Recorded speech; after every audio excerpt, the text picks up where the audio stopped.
Hello students. Now we are discussing about next paragraph, class 11th, chapter number 1, NCERT book. All living organisms grow. The line is saying that दुनिया में जितने भी जीवित जंतु हैं या जीवित जगत के जीव हैं या कह सकते हैं कि जो जीव हैं उनमें वृद्धि होती है, उनमें ग्रोथ होती है.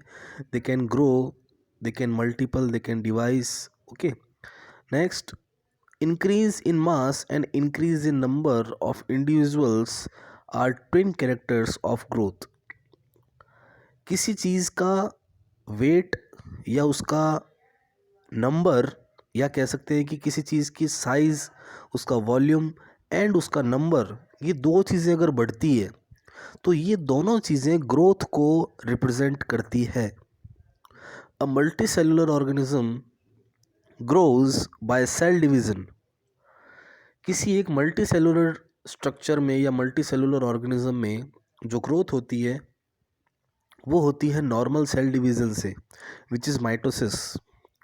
इन plants this growth by cell division occurs continuously throughout their life span. Plants में ऐसा होता है कि जो ग्रोथ होती है वो जिंदगी भर होती है. In animals this growth is seen only up to a certain age. लेकिन एनिमल्स में ये जो ग्रोथ है सेल डिवीज़न से होने वाली, ये कुछ सालों तक या एक पर्टिकुलर एज तक दिखती है.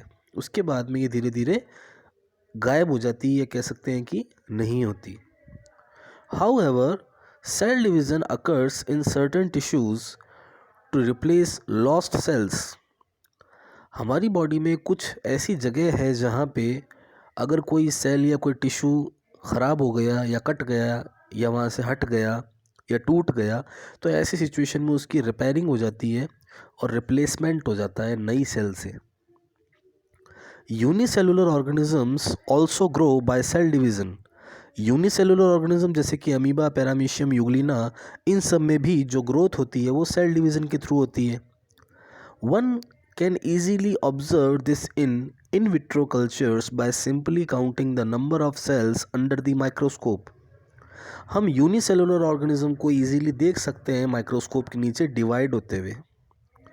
इन majority of higher animals and plants growth and reproduction are mutually exclusive events. जो हायर एनिमल और प्लांट्स हैं, जैसे कि हम हायर एनिमल्स की कैटेगरी में आते हैं, एलिफेंट्स हैं, वेल्स हैं, जिराफ है, टाइगर है, लॉयन है.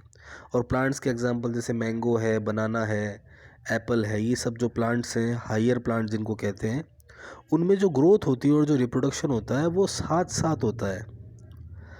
One must remember that increase in body mass is considered as growth.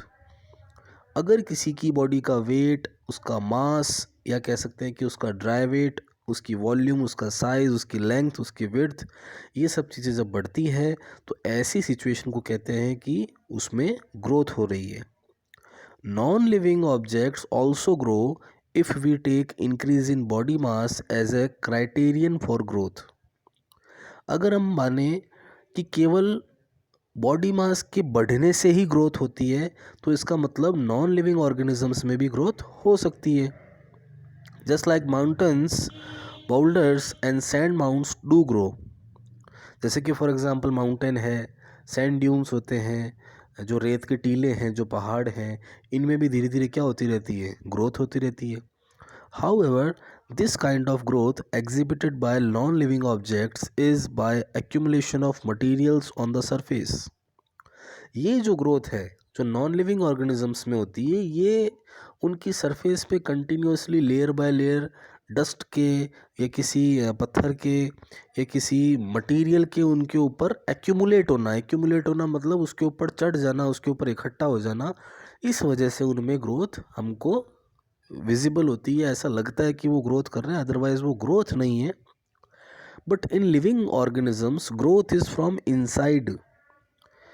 जैसे कि एक माउंटेन है, उस माउंटेन के ऊपर अगर कंटिन्यूसली बर्फ़ जमती जाती है तो वो माउंटेन धीरे धीरे धीरे धीरे बड़ा होता जाएगा. तो वो ग्रोथ एक्सटर्नल है, बाहर से कोई चीज़ आकर के उसके ऊपर इकट्ठी हो रही है, तो वो ग्रोथ रियल नहीं कहलाएगी. लेकिन अगर बात करेंगे ग्रोथ इनसाइड की, जैसे कि हमारी बॉडी अंदर से ग्रो करती है ना कि बाहर से। स्किन अंदर से ग्रो कर रही है, बोन्स जो हैं वो अंदर से ग्रो करती है, हेयर अपने अंदर से निकलते हैं, नेल्स हमारे अंदर से निकलते हैं। सो इसको बोलेंगे इंटरनल या inside growth. That's why growth therefore can not be taken as a defining property for living organism. इसलिए हम कह सकते हैं, क्योंकि नॉन लिविंग के अंदर भी ग्रोथ बता रहे हैं, तो इसलिए ग्रोथ जो वर्ड बोला वो वर्ड अपन लिविंग ऑर्गेनिजम्स को डिफाइन करने के लिए यूज़ नहीं कर सकते। Conditions under which it can be observed in all living organisms have to be explained, and then we understand that it is a characteristics of living system. अगर बात करें लिविंग ऑर्गेनिजम्स की और इनसाइड ग्रोथ की, तो हम इसको मान सकते हैं कि ये कैरेक्टरिस्टिक्स है लिविंग सिस्टम का। A dead organisms does not grow, means living organisms में ग्रोथ होती है, वो भी इनसाइड वाली, अंदर वाली, लेकिन डेड ऑर्गेनिजम्स में किसी तरह की ग्रोथ नहीं होती।